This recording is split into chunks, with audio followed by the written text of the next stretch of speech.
Chers amis, nous vous saluons au nom du Seigneur Jésus-Christ. Donc, vous êtes avec les messagers des derniers temps. Nous sommes un mouvement interdénominationnel dont l'objectif est de préparer le corps de Christ pour le retour imminent du Seigneur Jésus-Christ par des messages de salut, de repentance, des messages qui ont trait à la vie de sainteté, à la vie de justice, afin que le corps de Christ se prépare pour le retour de notre Seigneur Jésus qui est très proche. Que le Seigneur vous bénisse. Nous allons, par la grâce de Dieu, vous apporter la parole du Seigneur et je crois que le Seigneur va vous bénir par sa parole. Prions pour écouter la parole de Dieu. Père Saint, nous voulons te dire merci pour la grâce, l'opportunité, le privilège que tu nous apportes de parler à ce peuple nombreux. Nous prions que ta parole soit esprit et vie, que ta parole touche chaque cœur et que ta parole amène chaque cœur à se préparer pour ton retour. Merci Seigneur parce que nous croyons que tu nous as compris. Au nom de Jésus, nous avons prié. Amen. Que le Seigneur vous bénisse. Je voudrais vous poser trois questions très importantes. La première question, vous voyez, est celle-ci. Que veux-tu faire de ta vie? Que veux-tu faire de ta vie? La seconde question est celle-ci. Que veux-tu faire avec Satan? Et la dernière question est celle-ci. Que veux-tu faire avec Jésus-Christ? Que veux-tu faire avec Jésus-Christ? Dans Matthieu, le chapitre 27, Matthieu, chapitre 27. Nous allons lire un passage biblique très important. Matthieu, chapitre 27. Matthieu, chapitre 27, le verset 15 à 22. Matthieu 27, 15 à 22. À chaque fête, le gouverneur avait coutume de relâcher un prisonnier celui que demandait la foule. Il avait alors un prisonnier fameux nommé Barabbas. Comme ils étaient assemblés, Pilate leur dit: lequel voulez-vous que je vous relâche, Barabbas ou Jésus qu'on appelle Christ? Car ils savaient que c'était par envie qu'ils avaient livré Jésus. Pendant qu'ils étaient assis sur le tribunal, sa femme lui fit dire qu'il n'y ait rien entre toi et ce juste, car aujourd'hui j'ai beaucoup souffert en songe à cause de lui. Les principaux sacrificateurs et les anciens persuadèrent à la foule de demander Barabbas et de faire périr Jésus. Le gouverneur, prenant la parole, leur dit: lequel de deux voulez-vous que je vous relâche? Ils répondirent: Barabbas. Il leur dit: que ferai-je donc de Jésus qu'on appelle Christ? Tous répondirent: qu'il soit crucifié. Le gouverneur dit: mais quel mal a-t-il fait? Et ils crièrent encore plus fort: qu'il soit crucifié. Frères, donc nous voyons ici l'histoire de notre Seigneur Jésus-Christ, l'histoire de sa sentence de mort qui a été confirmée. C'est son peuple, son propre peuple qui a poussé ici le gouverneur Pilate à le leur livrer afin qu'il soit crucifié. Frère, lorsque ici ils avaient décidé de condamner le Seigneur Jésus-Christ, de le livrer à la mort, Pilate n'était pas d'avis que ce juste Jésus-Christ soit livré à mort. Donc à chaque fête de Pâques, le gouverneur avait coutume de relâcher un prisonnier. Et la Bible nous fait comprendre que c'est le prisonnier que la foule demandait. La Bible nous fait comprendre qu'il y avait alors un prisonnier fameux qu'on appelait Barabbas. Donc, Pilate va leur présenter Barabbas et Christ et va leur demander de faire un choix. Lequel voulez-vous que je vous relâche, Barabbas ou Jésus qu'on appelle le Christ? On leur a présenté un choix ici. Le Christ, le Seigneur Jésus-Christ, celui qui est venu pour sauver l'humanité de sa condition de péché. Jésus-Christ, ce sauveur puissant. Voyez, il leur était présenté. Et Barabbas, ce prisonnier fameux, ce prisonnier terrible, Barabbas, ce délinquant, Barabbas, ce meurtrier, leur était présenté aussi. Il devait faire un choix entre Barabbas et Christ. La Bible dit: plusieurs ont crié: nous voulons Barabbas, nous voulons, c'est-à-dire nous voulons le meurtrier, nous voulons le pécheur, nous voulons le bandit, nous voulons le séducteur, nous voulons le voleur, le menteur. Et ils ont rejeté ainsi Christ, le sauveur de leur âme. Ils ont fait un mauvais choix, frère. Ils ont fait un mauvais choix. Je voudrais te poser la question de savoir, lorsqu'on te présente la justice et l'injustice, que choisis-tu? Lorsqu'on te présente la vérité et le mensonge, que choisis-tu? Lorsqu'on te présente la sainteté et la souillure ou l'immoralité, que choisis-tu? Ici, ils ont choisi le péché. Ils ont choisi Barabbas. Barabbas est l'image du péché. Jésus-Christ est l'image de la justice, de la sainteté et de la vérité. Alors, frère, donc, comme Pilate, la Bible dit Pilate leur a posé une question. Lequel voulez-vous que je vous relâche? Mais moi, je voudrais te poser une autre question, ou bien 3 autres questions ce matin. Que veux-tu faire de ta vie? Que veux-tu faire de ta vie? Si tu rejettes Jésus, que vas-tu alors faire de ta vie sans Christ? Proverbe chapitre 1, le verset 24. Proverbe chapitre 1, le verset 24. Proverbe 1, 24. Proverbe chapitre 1, le verset 24, la Bible dit, puisque j'appelle et que vous résistez, puisque j'étends ma main et que personne n'y prend garde, puisque vous rejetez tous mes conseils et que vous n'aimez pas mes réprimandes. Que veux-tu faire de ta vie si tu rejettes Christ? Que veux-tu faire de ta vie sans Jésus-Christ? Que veux-tu faire de ta vie sans le Sauveur? Frère, c'est une question importante. Vous voyez, sans Christ, je ne suis pas convaincu que ta vie peut être profitable. Sans Christ, ta vie sera misérable. Le verset 31 de Proverbe chapitre 1. Ils se nourriront du fruit de leur voix. Ils se rassasieront de leur propre conseil. Frère, si tu empruntes ta propre voix, cette voix ne va pas te sauver. La Bible dit que tu te nourriras du fruit de ta propre voix, ouais, de tes propres conseils. Que veux-tu faire de ta propre vie? Frère, vous savez, il y a des gens qui disent que je ne suis pas pour Christ, je ne suis pas pour Satan, mais je suis pour moi-même. Je mets ma vie comme bon me semble. Certains même se disent être des moralistes. Je ne mens pas, je ne vole pas, je ne fornique pas, je ne commets pas d'adultère, je ne fraude pas, je ne fais pas partie d'une secte pernicieuse, rose-croix et cancan, franc-maçonnerie. Je mène ma vie telle que bon me semble. Je veux vivre ma vie, voyez, tel que bon me semble. Je n'ai pas besoin d'un sauveur. Je n'ai pas besoin de Jésus. Je n'ai non plus besoin de Satan. Frère, tu te trompes. Si tu n'as pas Christ, tu as le diable. Si tu n'as pas Christ, tu as Satan. Si tu n'as pas la vie éternelle, tu as l'enfer éternel. Que veux-tu faire de ta vie? Proverbe chapitre 5, le verset 6. Proverbe chapitre 5, le verset 6. La Bible dit, nous allons lire à partir du verset 5, ses pieds descendent vers la mort, ses pas atteignent le séjour des morts, afin de ne pas considérer le chemin de la vie.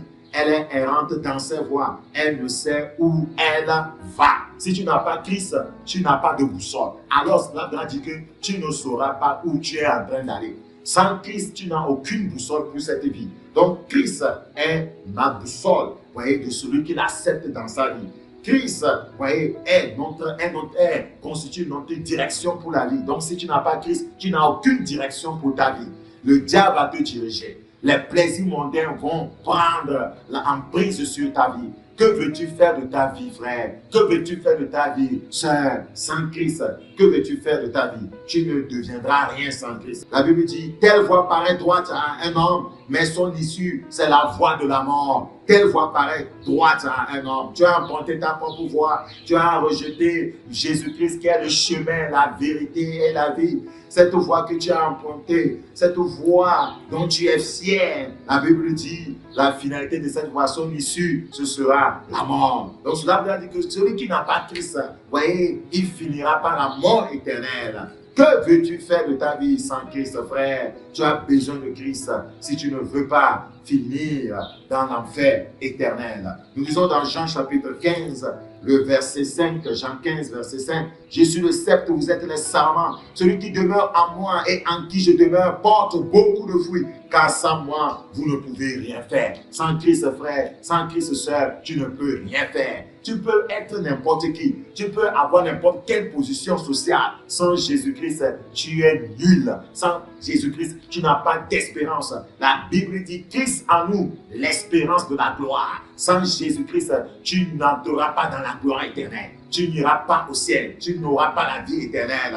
Que veux-tu faire sans Christ? Je voudrais t'exhorter, voyez, au travers de ce message, de te tourner vers le Christ, de ne pas vivre ta propre vie. Tu as besoin d'un sauveur, tu as besoin d'une boussole pour la vie, tu as besoin d'une direction pour la vie. Et Christ seul peut te donner cette direction. Christ seul peut être ta boussole pour cette vie dans ce monde. Ce monde est tellement miné, ce monde est rempli de mines, des mines spirituelles. Vous savez, lorsque il y a un terrain qui est miné, et si vous ne discernez pas là où se trouve la mine et que vous posez votre pied sur cette mine va s'exploser et elle va vous détruire, elle va vous amener à la mort. Donc, sans Christ, vous n'avez pas de boussole pour pouvoir feinter, voyez, les mines que le diable a placées dans ce monde. Vous avez besoin de Christ. Vous avez besoin d'une direction pour votre vie. Seul Christ peut vous donner cette direction.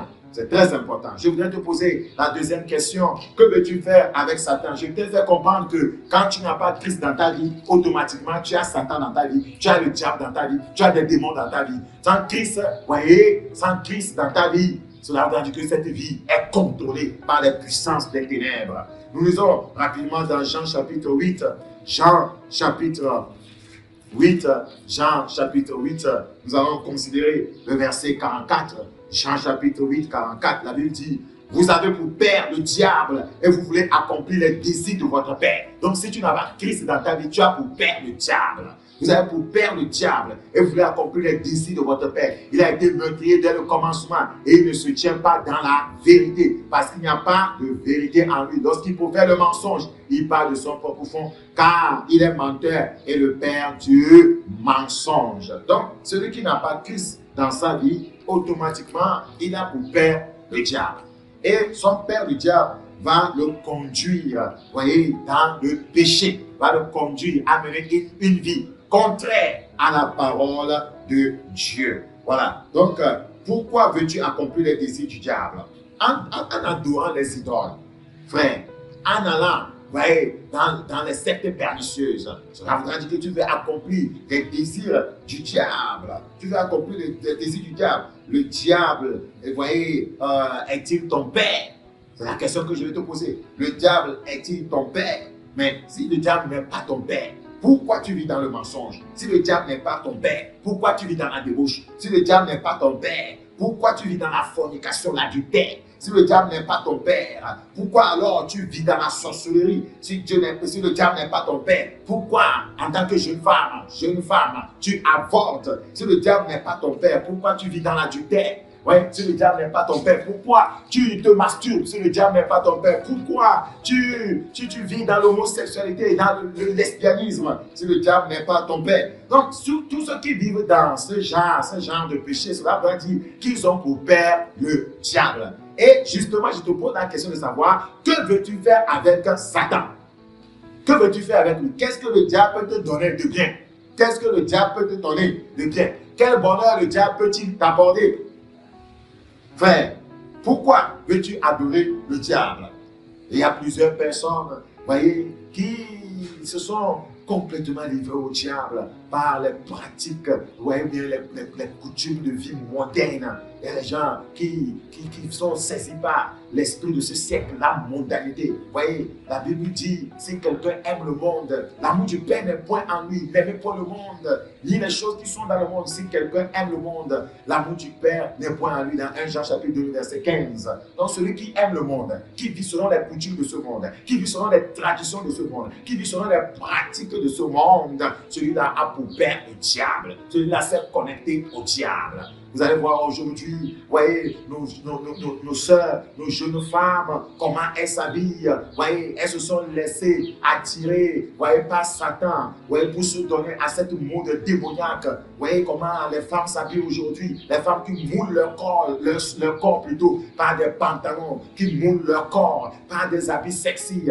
Des femmes qui se dépigmentent, même les hommes le font. Des femmes qui portent des ornements d'or n'importe comment, des boucles d'oreilles ou des ronds comme des pneus. Des femmes avec des mèches n'importe comment sur la terre, des rouges à lèvres, voyez, n'importe quoi. Voyez, frère, soeur, si tu vis comme cela, tu t'es livré au diable. Un enfant de Dieu doit s'habiller décemment. Un enfant de Dieu doit être propre. Un enfant de Dieu doit refléter l'image de son Seigneur, le Seigneur Jésus-Christ. Dans Luc chapitre 3, Luc chapitre 3, que veux-tu faire avec Satan? Pourquoi tu t'es laissé à Satan? Pourquoi tu t'es donné à Satan? Pourquoi tu vis selon les coutumes du monde? Dans Luc chapitre 3, le verset 7, Luc 3, 7, la Bible dit, il disait donc à ceux qui venaient en foule pour être baptisés par lui, race de vipères, qui vous a appris à fuir la colère à venir, race de vipères. Donc tous ceux qui ne sont pas, voyez, enfants de Dieu, qui n'ont pas donné leur vie à Christ, ou ceux qui se disent croyants mais qui vivent dans le péché, voyez, ils sont de la race de la vipère. Ils sont de la race de Satan. Le Seigneur t'appelle à quitter Satan et à donner ta vie à Jésus-Christ. Le Seigneur te dit, voyez, que tu dois fuir la colère à venir. Il y a une colère à venir. Satan ne peut pas te préserver de la colère à venir. Il y a un jugement à venir. Il y a un jugement qui s'abattra sur ce monde impie. Ceux qui échapperont à ce jugement, ce sont ceux qui ont donné leur vie à Jésus-Christ. Ce sont eux qui se sont détournés de Satan et qui ont fait de Jésus-Christ leur Seigneur Sauveur personnel, qui ont fait de Jésus-Christ leur boussole pour cette vie. C'est très, très important, frère. Dans Matthieu chapitre 25, Matthieu chapitre 25, Matthieu chapitre 25, Matthieu 25, le verset 41, Matthieu 25, 41.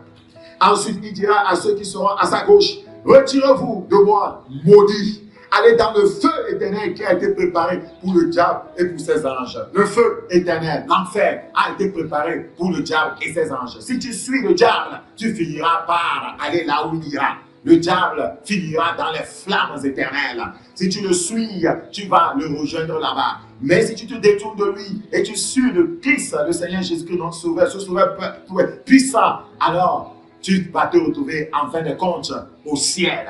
C'est la demeure finale des saints. C'est la demeure finale de ceux qui vivent dans la justice, dans la sainteté, dans la vérité. C'est la demeure finale de ceux qui aiment le péché. La Bible dit dans Hébreux chapitre 1, le verset 9, il a haï l'iniquité, il a aimé la justice.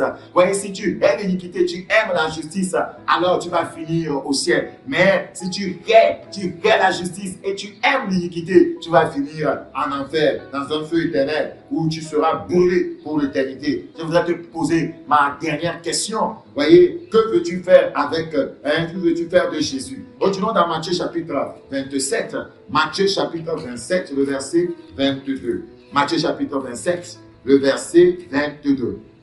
La Bible dit, Pilate leur dit, que ferai-je donc de Jésus qu'on appelle Christ?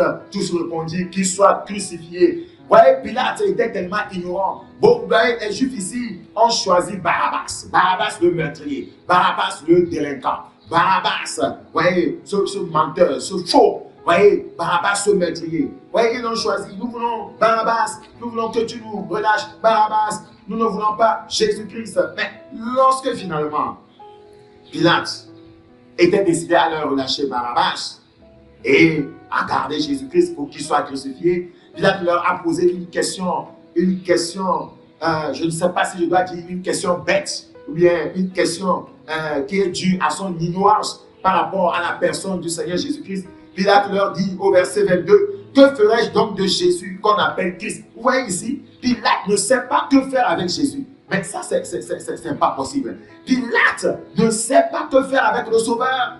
Pilate ne sait pas que faire avec le délivreur. Aujourd'hui, beaucoup ne savent pas que faire avec Jésus-Christ. Plusieurs pasteurs même ne savent pas que faire avec Jésus-Christ. Ils utilisent Jésus pour faire la publicité. Ils utilisent Jésus pour se faire de l'argent. Ils utilisent Jésus pour voler le peuple de Dieu. Ils utilisent Jésus-Christ comme un appât pour attirer à eux des hommes afin de les voler, de les dévaliser. Que ferai-je de Jésus qu'on appelle Christ. Jésus n'est pas un objet de publicité. Jésus n'est pas une marchandise avec laquelle il faut se faire de l'argent. Jésus est un sauveur. Jésus est un délivreur. Jésus, voyez, est un sauveur puissant. Pilate ici dit, que ferais-je donc de Jésus qu'on appelle Christ? Si les autres avaient rejeté Christ, si les autres ne voulaient pas de Jésus, si les autres ne voulaient pas du Sauveur, si les autres ne voulaient pas du Consolateur, si les autres ne voulaient pas du Sanctificateur, si les autres ne voulaient pas, voyez, du Libérateur, Pilate lui pouvait l'accepter. Pilate lui pouvait accepter Christ. Pilate, comme les autres disent, mais vous avez choisi Barabbas, vous avez choisi le menteur, le voleur, le délinquant, vous m'avez laissé Christ. Que voulez-vous que je fasse avec Christ? Frère, est-ce ce que tu fais aujourd'hui? Que fais-tu avec Christ? Tu te dis croyant. Tu dis que tu as Jésus-Christ en toi. Mais que fais-tu avec lui alors? Tu utilises Jésus-Christ pour voler. Tu utilises Jésus-Christ pour mentir. Pardon. Tu utilises Jésus-Christ pour coucher avec des femmes. Tu utilises Jésus-Christ, voyez, pour commettre n'importe quel genre de péché. Ce n'est pas normal. Ce n'est pas normal. Ce n'est pas normal. Alors tu seras comme un Pilate ici qui ne sait pas que faire avec Jésus-Christ. Avec Jésus, tu peux être sauvé. Avec Jésus, tu peux être libéré de ton péché. Avec Jésus-Christ, tu peux être guéri. Avec Jésus-Christ, tu peux être libéré des possessions démoniaques. Avec Jésus-Christ, tu peux bien sûr être béni. Avec Jésus-Christ, tu peux avoir le royaume des cieux. Recherche le royaume et sa justice, et les autres choses vous seront accordées. Donc, avec Jésus-Christ, tu peux aller au ciel. Avec Jésus-Christ, tu peux avoir la vie éternelle. Mais avec Satan, tu n'iras pas loin. Avec Satan, tu peux avoir les biens de ce monde. Avec Satan, tu peux avoir la popularité dans ce monde. Avec Satan, tu peux gagner le monde entier. La Bible dit que servira-t-il à un homme de gagner le monde entier, de gagner le monde s'il perdait son âme? Que te sert-il de gagner plusieurs voitures dans le monde et perdre ton âme? Que te sert-il de gagner plusieurs maisons dans le monde et perdre ton âme? Que te sert-il de gagner plusieurs femmes dans le monde et perdre ton âme? Que te sert-il de voyager partout dans le monde et perdre ton âme? Voyez, donc, mais si tu as simplement Jésus-Christ, tu peux sauver ton âme. Tu peux avoir la vie éternelle. Je te lance un appel pour te convier à rechercher le Christ. À rechercher le Christ.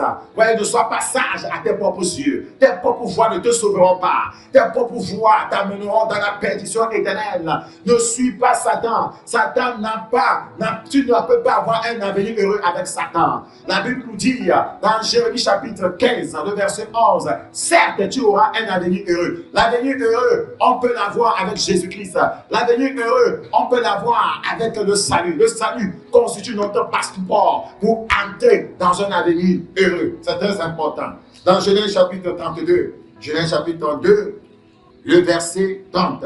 La Bible dit dans Genèse 32, verset 30, Jacob appelait à ce lieu du nom de Péniel, car dit-il, j'ai vu Dieu face à face et mon âme a été sauvée. Si tu veux que ton âme soit sauvée, il faut que tu acceptes Jésus-Christ comme ton Seigneur et Sauveur personnel. C'est très important. Le retour du notre Seigneur Jésus-Christ est très imminent. Jésus-Christ ne viendra pas enlever ceux qui se sont confiés dans leur propre pouvoir. Non. Jésus-Christ ne viendra pas enlever ceux qui se sont confiés à Satan. Non, Jésus-Christ viendra enlever les saints, ceux qui se sont séparés d'avec le péché, ceux qui se sont séparés d'avec le monde, ceux qui se sont attachés à lui, ceux dont l'âme a été régénérée, a été sauvée. C'est très important. Avec Jésus, tu peux être guéri. Tu peux être guéri dans tous les domaines. La guérison émotionnelle, la guérison, voyez, par rapport à la morsure du péché. Savez-vous, le péché a mordu plusieurs personnes aujourd'hui et vous avez besoin de Jésus-Christ afin que le carreau du salut vous soit placé pour que vous soyez libérés, pour que vous soyez affranchis. Plusieurs ont été mordus par le péché aujourd'hui. Plusieurs églises ont été mordues par le péché. Plusieurs pasteurs ont été mordus par le péché. Voyez, plusieurs, soi-disant apôtres, soi-disant bishops, prophètes, soi-disant évangélistes, voyez, pasteurs, ont été mordus par le péché. Le péché leur a injecté un venin mortel. Et aujourd'hui, plusieurs, quand bien même ils professent connaître Christ, mais ils renient ce qui fait la piété. Ils renient ce qui fait la piété de la vie chrétienne. Ils ont l'apparence de la piété, mais ils renient ce qui en fait la force. Frères et sœurs, vous avez besoin de Jésus-Christ. Dans 1 Pierre chapitre 2, 1 Pierre chapitre 2, 1 Pierre chapitre 2, nous allons le lire. 1 Pierre chapitre 2, le verset 24. 1 Pierre chapitre 2, Le verset 24, lui qui a porté lui-même nos péchés en son corps sur le bois, afin que mort au péché, nous vivions pour la justice. Lui par les vertus duquel vous avez été guéris. La Bible dit que Christ a porté nos péchés en son corps sur le bois. Christ a déjà porté tes péchés. Il faut simplement que tu l'acceptes, que tu crois en cette œuvre, voyez, salvatrice, que Christ a faite pour toi à la croix. Alors tu seras sauvé. Voilà, si tu viens à Christ, tu seras sauvé. Et la Bible nous fait comprendre, lui par les maîtres dessus duquel vous avez été guéris. En Jésus-Christ, il y a la vraie la guérison véritable, par une fausse guérison, par la guérison que donne la magie, par la guérison que donne, voyez, les faux prophètes, les faux pasteurs, par la guérison, voyez, qui vient des gourous, qui vient des satanistes, non, mais la guérison véritable, celle que Christ nous a acquis à la croix. Voilà, très important. Donc, avec Jésus, tu peux être guéri. Donc, j'ai voulu simplement, mon frère, ma soeur, te poser ces 3 questions importantes afin que tu puisses prendre conscience, voyez, de là où tu es en train d'aller. Que veux-tu faire de ta vie? Que veux-tu faire avec Satan? Et que veux-tu faire avec Jésus-Christ? Je crois vraiment que après avoir écouté cette petite exhortation, tu as pris la décision qui convient pour donner ta vie à Jésus-Christ. Il n'y a rien, voyez, dans sa il n'y a rien de bon que quand on veut marcher selon ses propres voies et on n'a rien à gagner lorsque on suit Satan, on suit le diable. Voyez, on finira juste en enfer. Mais il y a beaucoup à gagner lorsqu'on se confie en notre Seigneur Jésus-Christ. C'est très important. Donc, si tu veux avoir la vie éternelle, si tu veux que le Seigneur puisse te réserver de belles demeures au ciel, tu dois faire ce pas, après avoir écouté ce message, en donnant ta vie au Seigneur Jésus-Christ. Reconnais que tu marches selon tes propres voies. Reconnais aussi que tu t'es allié à Satan, amenant une vie de péché. Demande pardon au Seigneur, demande à Dieu de te pardonner, qu'à partir de ce moment, à cet instant, que tu veux qu'il soit dans ta vie, que tu veux faire de lui la boussole pour ta vie, la direction pour ta vie. Et je suis persuadé que le Seigneur va t'aider. Le Seigneur va pardonner tous tes péchés. Il va te laver par son sang précieux. Il va effacer ton nom dans le livre de la mort et il va écrire ton nom dans le livre de la vie. C'est ainsi que lorsque la dernière tempête sonnera, lorsque les morts en Christ ressusciteront premièrement et lorsqu'ils seront enlevés ensemble avec les saints, vivant à la rencontre du Seigneur dans les airs, tu partiras avec les saints. Et là, tu iras au ciel. Là, tu vas te réunir, tu seras dans cette réunion avec le Seigneur Jésus-Christ. Là, tu participeras aux noces de l'agneau, tandis que les autres, voyez, qui auront rejeté Christ, qui ont marché suivant leur propre voie, leur propre désir, qui ont marché selon la voie de Satan, et vont demeurer sur la terre, et vont passer par la grande tribulation. Frère, je ne veux pas que tu passes par cette grande tribulation. Je veux que tu partes lors du son de la dernière tempête. Que le Seigneur te bénisse. Si le Seigneur t'a touché, et si tu veux sincèrement donner ta vie à Jésus-Christ, agenouille-toi là où tu es et demande la grâce du Seigneur. Je vais prier pour toi et je suis persuadé que la grâce de Dieu va te parvenir et tu feras de Jésus la boussole pour ta vie. Que le Seigneur te bénisse. Prions ensemble. Père Saint, je te remercie pour ta parole qui est la vérité. Tu nous as posé 3 questions importantes. Que veux-tu faire avec ta propre vie? Que veux-tu faire avec Satan? Et que veux-tu faire avec Jésus-Christ? Seigneur, je suis persuadé que mes frères et mes soeurs ont choisi le Seigneur Jésus-Christ comme leur boussole. C'est pourquoi, Père, je prie que Jésus-Christ puisse intervenir dans leur vie. Ceux qui se sont reconnus comme pécheurs, Père Jésus, interviens dans leur vie, entre dans leur vie, pardonne leurs péchés, purifie par le sang précieux et à partir de ce moment, fais d'eux tes enfants et prépare-leur une demeure dans les lieux célestes. Que ton nom soit béni. Et à partir de ce moment, sois leur boussole, sois leur guide et sois leur direction pour la vie. Merci Père parce que tu nous as compris. Au nom de Jésus-Christ. Amen. Frère, que le Seigneur te bénisse. Je crois que tu as été béni par ce message. Il t'a été porté par les messages des derniers temps. Tu as écouté la voix du frère Elias. Nous sommes un ministère interdénominationnel. Nous travaillons avec toutes les églises.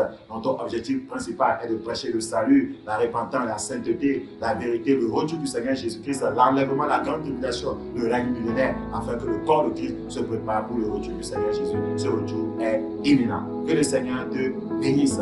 Au revoir et à la prochaine. Bye bye.